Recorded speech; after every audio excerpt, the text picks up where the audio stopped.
Praise the Lord. Greetings to you all in the name of our Lord and Savior Jesus Christ. I thank my Almighty Lord for giving me this opportunity to stand in front of you. This is the first time I am standing here and I am a bit nervous, but I am sure that God, who is capable to do great things, will strengthen me. The Bible portion I have selected for today's message is from the Gospel, St. John chapter 6, verse 5 and 6. When Jesus looked up and saw a great crowd coming toward him, he said to Philip, "Where shall we buy bread for these people to eat?" യേശു വലിയൊരു പുരുഷാരം തന്റെ അടുക്കൽ വരുന്നത് കണ്ടിട്ട് ഫിലിപ്പോസിനോട്, "ഇവർക്ക് തിന്നുവാൻ നാം എവിടെ നിന്ന് അപ്പം വാങ്ങും?" എന്ന് ചോദിച്ചു. ഇത് അവരെ പരീക്ഷിപ്പാനത്രേ ചോദിച്ചത്. This was a test for the disciples. They have been with Jesus since the time they were selected by him. As in our schools and colleges, we are taught in both theory and practical sessions. In the same way, Jesus taught us many things through practical and theory sessions. Ubama, അല്ലെങ്കിൽ parables are the theory classes, and miracles that he performed were the practical classes. Here, Jesus, after every theory class, is taking his disciples for a practical training. Jesus takes them for a practical training to test them whether they had understood the theory or not.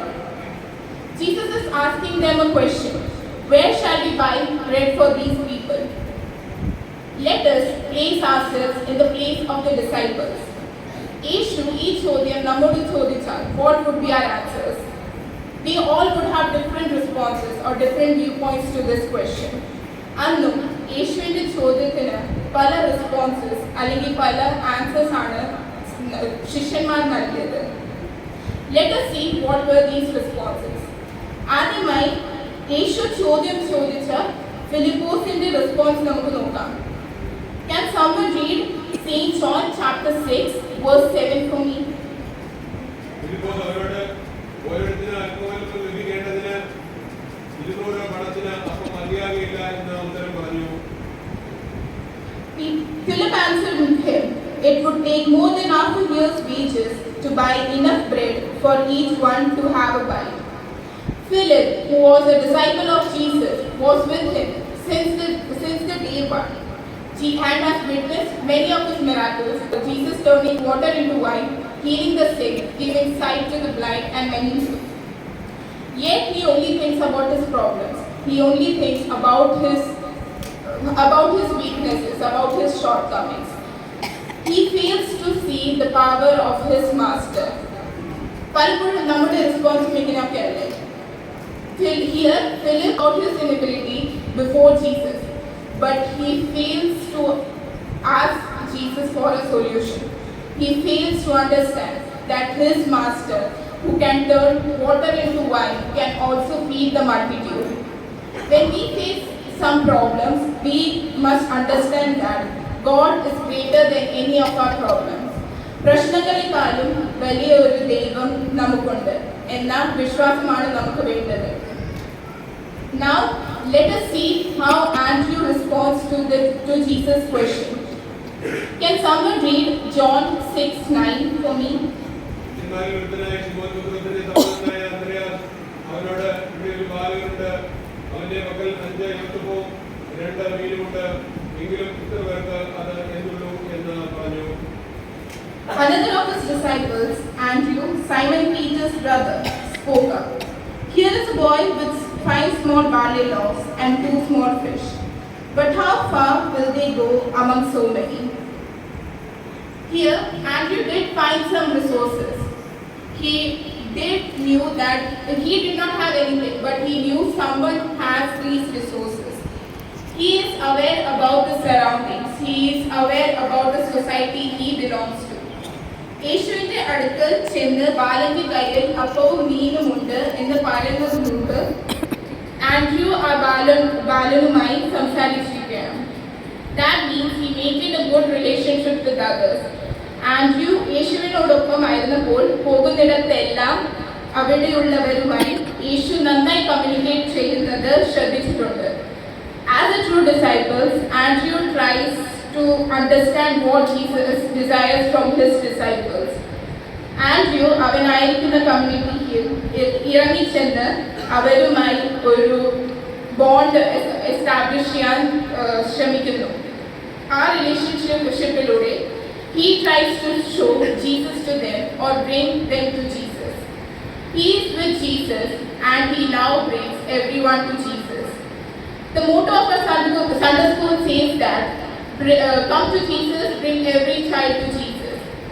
This is what Jesus wants us to do. Now let us see the third response to Jesus' question. It is not from his 12 disciples, it is from a young boy who has been with Jesus, who has listened to his parables, who has witnessed his miracles. He very clearly understood what Jesus wants.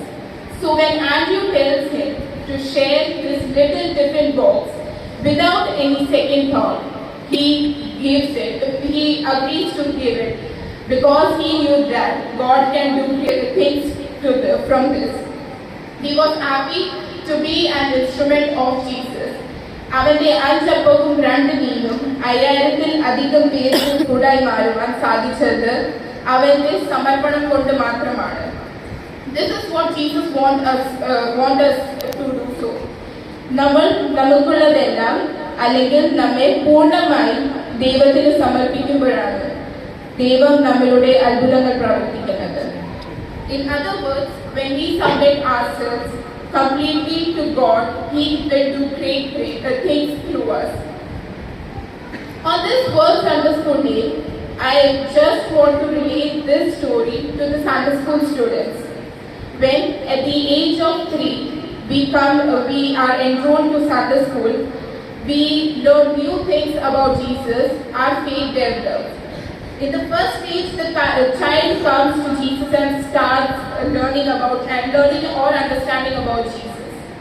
They begin to know Jesus as our Savior, as our Lord. Second stage, as the child grows and continues Sunday school classes, along with his Sunday school teachers and elders, their faith develops. Like Andrew, they will be able to bring everyone to Jesus. The studies continues, and when a child completes his prodigal, he or she becomes a strong believer in God. And just like the little child, he also will have a strong faith and surrender fully to Jesus Christ. Sunday school is meant for this. Come to Jesus, understand Him, accept Him as our personal Savior and as our role model. Surrender ourselves to Him and be a new creation. അങ്ങനെ 15 വർഷം Sunday school പഠിച്ചതിന് ശേഷം ഈ ലോകത്തിലേക്ക് നാം പുതിയ സൃഷ്ടികളായി ഇറങ്ങുമ്പോൾ നമ്മുടെ സ്വർഗ്ഗസ്ഥനായ പിതാവിനെ ഈ ലോകത്തിലേക്ക് കാണിച്ചു കൊടുക്കുവാൻ നമുക്ക് സാധിക്കണം. The Sunday school curriculum is based on the theme transformed through the word of God. Every Sunday school student who are transformed by the word of God will transform the society he belongs to and make it a better one, the one that God desires. So my dear Sunday school children who are little friends who are sitting here, I would like to tell them that don't leave Sunday school or leave Sunday school studies halfway, because Sunday school studies may not necessarily help you get a job or earn money, but it will surely help you to stand firm enough in every situation, every tough situations in your life. Lastly, I would like to thank our Sunday school teachers, Achin, and all the parents sitting here for praying for me. This was the very first time I did this, and I was a little scared, but God strengthened me. You prayed for me, and thank you for all your support. Thank you.